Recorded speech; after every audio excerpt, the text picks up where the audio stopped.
I'm gonna kill your pet.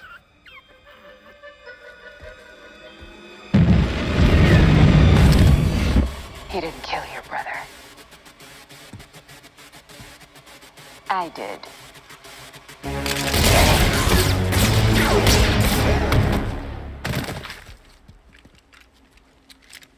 Can we at least buy you a drink?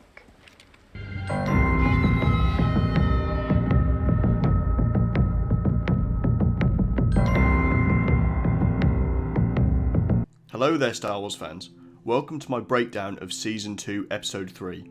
This episode was short, the shortest so far at 34 minutes, but full of content, action-packed, and drove the story forward with character reveals and moving Mando's overall quest along. So let's start the breakdown. We carry on directly from Episode 2 with the Razor Crest listing through space. This scene was used at the beginning of the main trailer we got a few weeks ago. On their arrival at Trask's orbit, Mando decides to manually control the ship's descent, but in its battered state it proves difficult to handle as it hurtles down, burning up on entry. As he attempts to line up with the landing platform, one of the engine misfires and the ship is comically thrown into the ocean. The Razor Crest is removed from the ocean by a crane, which seems to be mounted on the leg section of an AT-AT Walker, and the sounds are also very similar.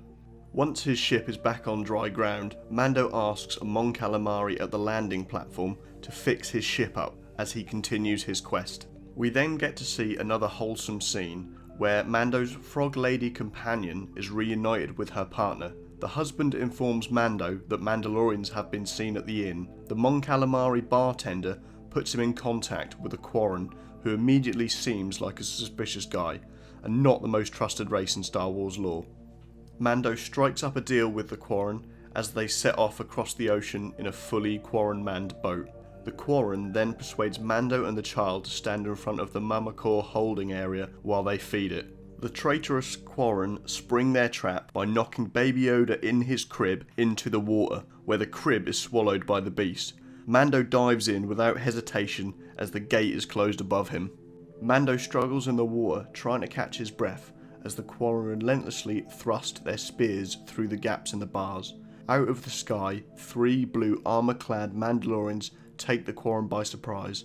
Demonstrating their ability in melee combat, they easily make light work of their foes using wrist blasters and fibre cord whips.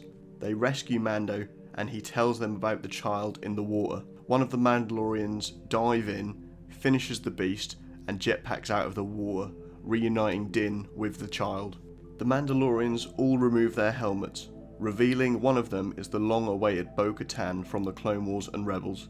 This is an extremely important moment for the future of Din because he has now met true Mandalorians who explain his Mandalorian ways were created by religious zealots of the Death Watch. His ideals will probably now be challenged until he realises he can be a Mandalorian and remove his helmet.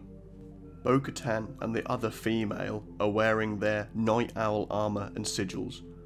We also discover that the cloaked figure, heavily rumoured to be Mandalorian Sabine Wren, is actually a Nite Owl called Koska Reeves, played by WWE's Sasha Banks. Mando doesn't agree with them and cuts the conversation short, jetpacking off the boat and watching in the distance as Bo Katan's crew blows it up.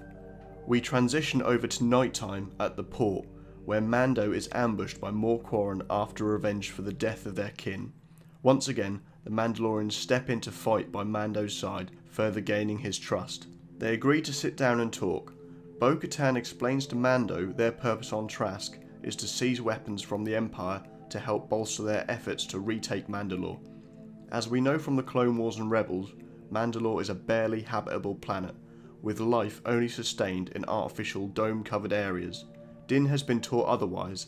He believes it is cursed and the Empire has abandoned it. Mando states his purpose of taking Baby Yoda to the Jedi, and Bo agrees to help if he helps with their mission. They want to seize the cargo of an Imperial Gazanti freighter. This is a common Imperial vessel across the galaxy and transports all of the Empire's materials. It can also be used to drop walkers into combat and provide a carrier launching area for TIE fighters. The group stakes out the ship, sitting atop the Razor Crest, and form their attack plan. The freighter is limited to slow speeds until they clear the port, where they can then ascend into orbit. this is where they will strike. Mando decides to leave Baby Yoda with the Frog family. As he hands the child over, he plays the fatherly role and sets out the ground rules, basically telling him to behave himself and not eat the babies. The music picks up, signifying the start of the action as the freighter begins to take off.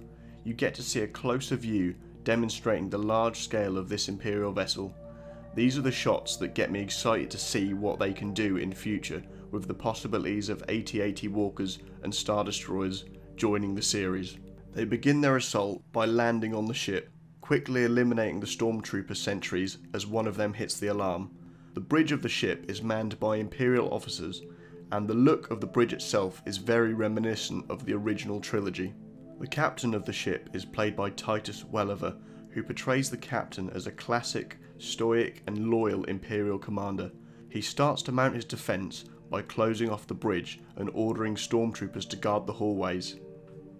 The Mandalorians break through and advance through the halls, dispatching squads of Stormtroopers efficiently as they move forward.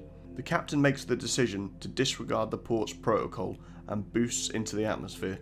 The Mandalorians continue to push forward, providing us with some of the best combat scenes of both series so far.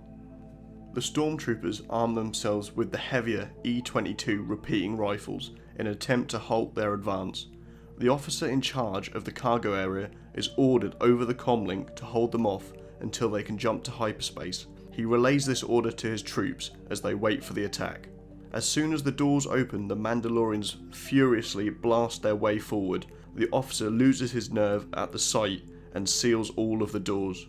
He believes he has them trapped in the cargo control area, but as they realise their mistake, the Mandalorians use their ingenuity to open the airlock, sucking all of the defenders out into the sky. They move into the cargo area, checking the Imperial weaponry they have captured.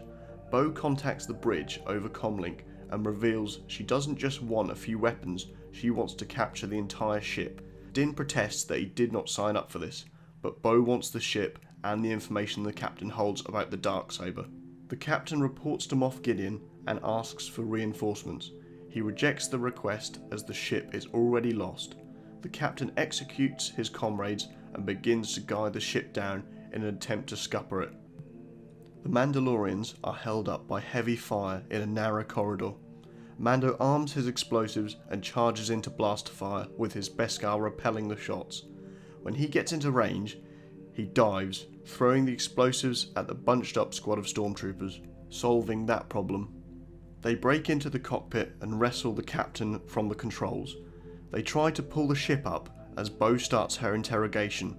She learns Moff Gideon has the Darksaber as they recover the ship from its descent. The captain bites down on a capsule which shocks him to death, committing suicide as he realises he is dead either way. As they take the ship into space, Bo and Din discuss the deal, and she states a Jedi can be found on the forest moon of Corvus. This is a yet unknown planet in Star Wars lore. But the bigger reveal is the confirmation of Ahsoka Tano being the Jedi, and Mando's next objective. This, alongside Bo Katan, brings Mando right in line with the main Star Wars saga and characters. Armed with this new information, Mando jumps from the ship and returns to the port, collecting Baby Yoda, who is behaving himself and not eating everything in sight. They return to the Razor Crest, where it's been patched up and bodged together using some questionable materials. The cockpit is covered in nets and ropes, and the takeoff is far from smooth. And a starfish-like creature appears and heads for Baby Yoda. As it descends towards his face, Din grabs it in his fist, saving Baby Yoda and providing him with a meal. The ship leaves the atmosphere and jumps to hyperspace, leaving a small piece of flowing debris. And that was the end of the episode. As previously mentioned, the episode was short, but the action and plot advancement far outweighed the short runtime. Basically, all of the rumours and speculation was cleared up in this episode, leading us into the next 5 episodes with a lot of unknowns and special moments. I cannot wait for the next one. Now we are getting deeper into Star Wars lore, and Dave Filoni and Jon Favreau know how to provide the right amount of fan service. Thank you for watching. If you enjoyed the video, please leave a comment, hit the like button, and consider subscribing. Once again, thank you and goodbye.